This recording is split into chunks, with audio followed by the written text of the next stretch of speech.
If you think Cedar Rapids is trying to figure out what to do with our schools is a new issue, you are wrong.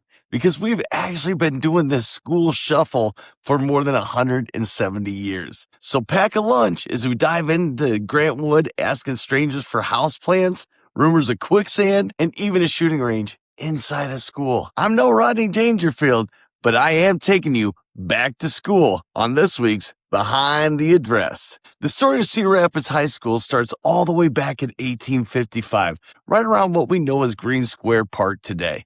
That's where Cedar Rapids built its first permanent public school. And by 1869, after the Civil War, the high school level classes were being taught there, which would later be known as Washington High School. But there was one problem. Cedar Rapids kept growing. And apparently trying to figure out where to put all these kids has been a local tradition ever since. By 1909, people were already arguing about whether Cedar Rapids needed more high schools. They debated expanding Washington, building separate east and west side schools. And at one point, they even considered putting a high school on Mays Island. Eventually, the city stayed with one main Washington High, but not for long.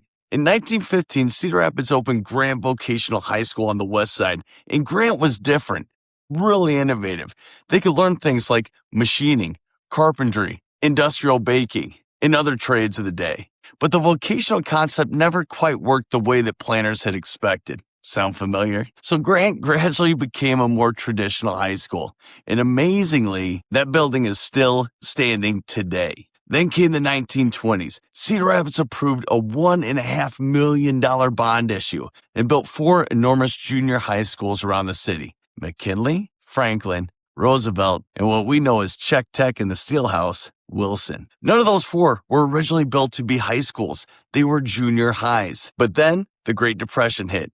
Instead of building brand new high schools, Cedar Rapids expanded the 4 buildings that it already had. And in 1935, Washington and Grant closed as high schools, and McKinley, Franklin, Roosevelt, and Czech Tech, Wilson became junior high and high schools, which means generations of Cedar Rapids residents actually graduated from high school from buildings we now remember as middle schools. And these places had some stories. Let's talk about McKinley. When it was being built, rumors started spreading that the school was sitting on quicksand, so they had to take a quick timeout, stop construction, and prove that the rumor wasn't true. When it first opened, a young art teacher by the name of Grant Wood thought it looked a little sterile, so he asked people to bring in plants and he could babysit them over the winter. And downstairs, students once competed in an actual fire range. Roosevelt has his own strange history. It was built on the former site of the Alamo amusement park. A future behind the address, maybe?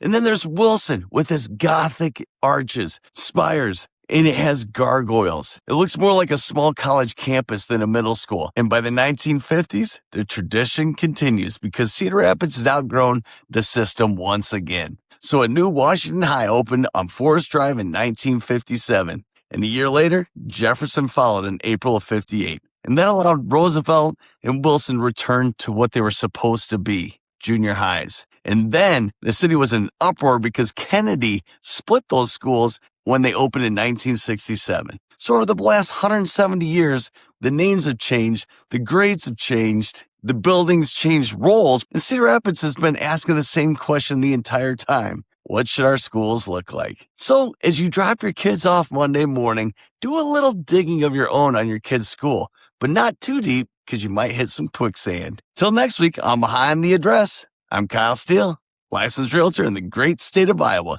with Pinnacle Realty. Peace.